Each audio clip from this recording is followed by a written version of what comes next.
राधे राधे दोस्तों, स्वागत है आप सभी का आपके अपने चैनल सनातन धर्म पर। दोस्तों, फाल्गुन मास कृष्ण पक्ष की एकादशी विजया एकादशी कहलाती है। जैसा इस एकादशी का नाम है वैसा ही इसका प्रभाव है, अर्थात श्रद्धा भाव से विजया एकादशी का व्रत पूजन करने से साधक को जीवन के प्रत्येक क्षेत्र में सफलता विजय मिलती है। साथ ही समस्त प्रकार के पाप नष्ट हो जाते हैं और मन की हर कामना पूर्ण होती है। धार्मिक मान्यता के अनुसार लंका विजय करने की कामना से वकदाल्व मुनि के आज्ञानुसार समुद्र के तट पर भगवान राम ने इसी एकादशी का व्रत किया था, जिसके प्रभाव से रावण का वध हुआ और भगवान रामचंद्र की विजय हुई। यह व्रत करने से स्वर्ण दान, भूमि दान, अन्न दान और गोदान से भी अधिक पुण्य की प्राप्ति होती है, तो अत्यंत ही महत्वपूर्ण होती है विजया एकादशी। इस वीडियो में जानेंगे साल 2025 में विजया एकादशी कब है, एकादशी कब शुरू है, कब समाप्त है, व्रत हम किस दिन धारण करें, विजया एकादशी के पारण का शुभ मुहूर्त क्या रहेगा, विजया एकादशी के दिन भगवान श्री हरि का पूजन कैसे करें, किन मंत्रों का जाप करें, पूजन करते हुए कौन से विशेष उपाय करें जिससे रुके हुए कार्य पूरे हों और जीवन में सफलता उन्नति मिले, साथ ही बिना व्रत करे व्रत का संपूर्ण लाभ मिल जाए। इन सभी बातों की संपूर्ण जानकारी जानने के लिए वीडियो को पूरा जरूर देख लें। यदि वीडियो अच्छी लगती है तो इसे लाइक करना ना भूलें, साथ ही वीडियो को शेयर कर दें। यदि आप चैनल पर पहली बार आए हैं तो चैनल को सब्सक्राइब करके बेल बटन को प्रेस कर लें,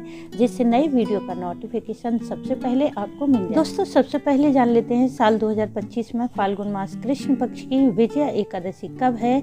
एकादशी की तिथि शुरू है 23 फरवरी रविवार दोपहर 1:56 पर और समाप्त है 24 फरवरी सोमवार दोपहर 1:45 पर। उदय तिथि के अनुसार 24 फरवरी दिन सोमवार को एकादशी का व्रत धारण किया जाएगा। इस दिन सुबह के समय पूजा का शुभ मुहूर्त रहेगा 5:36 से 6:51 तक और शाम के समय पूजा का शुभ मुहूर्त रहेगा 6:18 से 7:34 पर। इस बार विजया एकादशी पर अत्यंत ही शुभ योग बन रहे हैं, जिसमें सिद्धि योग रहेगा जो कि प्रातः काल से लेकर रात्रि में 10:05 तक रहेगा। इसके अलावा शिववास योग है, पूर्वाषाढ़ा और उत्तराषाढ़ा नक्षत्र का भी शुभ संयोग बन रहा है। धार्मिक मान्यता के अनुसार इस योग में विधि पूर्वक भगवान विष्णु माँ लक्ष्मी का पूजन करने से मन की समस्त कामनाएं पूर्ण होती हैं। एकादशी व्रत का पारण द्वादशी तिथि में द्वादशी तिथि के समाप्त होने से पहले किया जाता है, इसलिए इस बार द्वादशी तिथि प्रारंभ है 24 फरवरी सोमवार दोपहर 1:45 पर और समाप्त है 25 फरवरी मंगलवार दोपहर 12:47 पर और व्रत पारण करने का शुभ मुहूर्त रहेगा 25 फरवरी को सुबह 6:50 से 9:08 पर। बात करें एकादशी व्रत की पूजा विधि और नियम के बारे में, तो यदि आप एकादशी का व्रत करते हैं तो आपको दशमी तिथि से ही एकादशी व्रत के नियमों का पालन जरूर करना चाहिए, तभी आपको एकादशी व्रत का संपूर्ण फल प्राप्त होता है।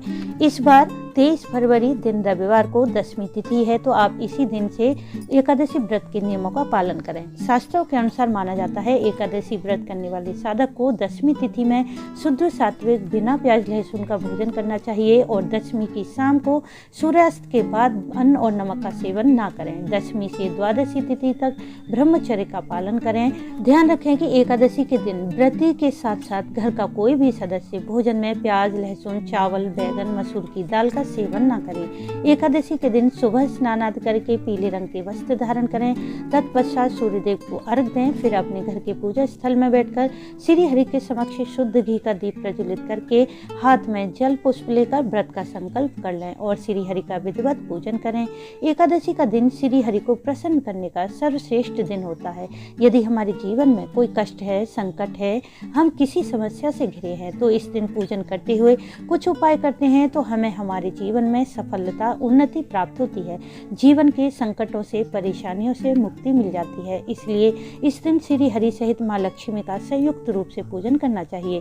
पूजन करते हुए श्री हरि को पीले पुष्प चढ़ाएं और माँ लक्ष्मी को लाल पुष्प या लाल पुष्पों की माला अर्पित करें और विधि विधान से पूजन करते हुए इस मंत्र का जाप करें। मंत्र है ओम लक्ष्मी नारायण नमो नमः। इस मंत्र के जाप से श्री लक्ष्मी नारायण की कृपा से धन, संतान, सौभाग्य, समृद्धि, सुखी दाम्पत्य जीवन मिलता है और नारायण सहित माँ लक्ष्मी का घर में स्थायी वास बना रहता है। इस दिन गाय के दूध में केसर डालकर श्री हरि का अभिषेक करें। ऐसा करने से मन की समस्त कामनाएं पूर्ण होती हैं, सुख समृद्धि बढ़ती है, साथ ही मरणोपरांत मोक्ष की प्राप्ति होती है। इस दिन भगवान श्री हरि को केसर का तिलक लगाएं और उसी से अपने मस्तक पर पर भी तिलक करें। ऐसा करने से जीवन में आ रही परेशानियां समाप्त हो जाती हैं, जीवन के प्रत्येक क्षेत्र में विजय मिलती है। एकादशी के दिन तुलसी के पूजन का भी विधान होता है, इसलिए इस दिन तुलसी श्री हरि को भी अवश्य अर्पित करें। आप चाहें तो तुलसी की माला श्री हरि को अर्पित कर सकते हैं या फिर तुलसी के पत्ते पर चंदन लगाकर भगवान विष्णु को चढ़ा सकते हैं। एकादशी पर भगवान श्री हरि को तुलसी अर्पित करने का फल अनंत गुना मिलता है, परंतु ध्यान रखें कि एकादशी पर तुलसी पत्र तोड़ने नहीं चाहिए। तुलसी को जल भी न चढ़ाएं। एक दिन पहले ही तुलसी पत्र तोड़ कर रख लें। तुलसी पत्र को बासी नहीं माना जाता, इसलिए द्वादशी तिथि में भी तुलसी पत्र से श्री हरि का पूजन कर सकते हैं। शास्त्रों में वर्णित है कि एकादशी की रात्रि में रात्रि जागरण से जन्म जन्मांतर के पाप नष्ट हो जाते हैं और दुर्लभ कामनाएं भी पूर्ण होती हैं। इसलिए एकादशी की रात्रि में अखंड दीप प्रज्वलित करके श्री हरि के मंत्रों का जाप करें, भगवत गीता या विष्णु सहस्त्रनाम का पाठ करें। ऐसा करने से एकादशी व्रत का संपूर्ण फल प्राप्त होता है। पितरों की आत्मा को शांति मिलती है, जिससे घर का पितृदोष दूर होता है और पितरों की आत्मा को शांति मिलती है, जिससे पितृ प्रसन्न होकर हमें अपना सुख समृद्धि का आशीर्वाद देते हैं। इस प्रकार से यदि एकादशी के दिन पूजन करते हुए ये उपाय किए जाते हैं तो बिना व्रत करे भी आपको एकादशी व्रत का फल प्राप्त हो जाता है। इस प्रकार पूजन और उपाय करके व्रत का पारण अगले दिन द्वादशी तिथि में द्वादशी तिथि के समाप्त होने से पहले किया जाता है। पारण से पूर्व किसी योग्य ब्राह्मण को शुद्ध सात्विक भोजन कराना चाहिए और अपनी सामर्थ्य के अनुसार दान दक्षिणा दें।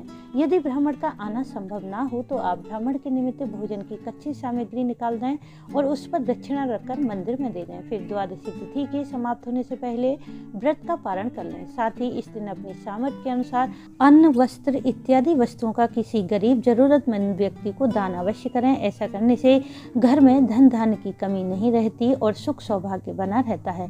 एकादशी पर किए गए दान का फल अनंत गुना और अक्षय हो जाता है। तो दोस्तों, उम्मीद है इस वीडियो से आपको लाभ अवश्य मिलेगा। वीडियो अच्छा लगा हो तो इसे लाइक, शेयर, सब्सक्राइब जरूर कर लें। वीडियो अंत तक देखने के लिए आपका धन्यवाद। राधे राधे।